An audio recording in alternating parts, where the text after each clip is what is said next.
స్థానికత అంశంపై ఉన్నత ఏపీ విద్యాశాఖ తీవ్ర నిర్లక్ష్యం ప్రదర్శిస్తుంది.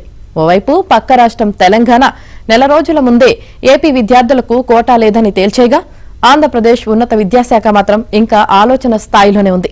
ఫలితంగా స్థానికతపై స్పష్టత ఇవ్వకుండానే ఈఏపీ సెట్ నోటిఫికేషన్ జారీ అయింది.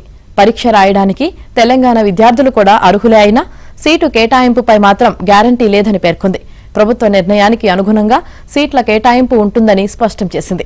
అయితే ఈఏపీ సెట్ రాసిన తెలంగాణ విద్యార్థులు అర్హత సాధించాం కాబట్టి సీటు ఇవ్వాలని పట్టుబడితే పరిస్థితి ఏంటనేది అర్థం కావట్లేదు.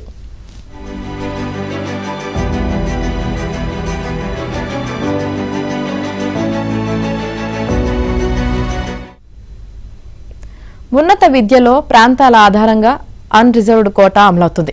రాష్ట్రపతి ఉత్తర్వులు 371D ప్రకారం ఉమ్మడి ఏపీలో ప్రాంతాల వారీగా రిజర్వేషన్లు అమలు చేశారు. ఆంధ్ర, శ్రీ వెంకటేశ్వర, ఉస్మానియా వర్సిటీలు ఇందులో ఉన్నాయి. ఉస్మానియా రీజియన్ పరిధి తెలంగాణ మొత్తం ఉంటుంది.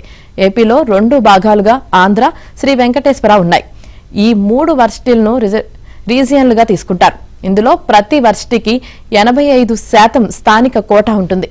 15% సీట్లు మిగిలిన 2 రీజియన్లకు అన్రిజర్వ్డ్ కోటా కింద ఉంటాయి. అంటే ఆ 15% సీట్లకు 3 యూనివర్సిటీల పరిధిలోని విద్యార్థులు పోటీ పడవచ్చు. దీంతో ప్రతి యూనివర్సిటీలోని 15% సీట్లను మిగిలిన 2 యూనివర్సిటీల రీజియన్ల పరిధిలోకి విద్యార్థులు పొందవచ్చు.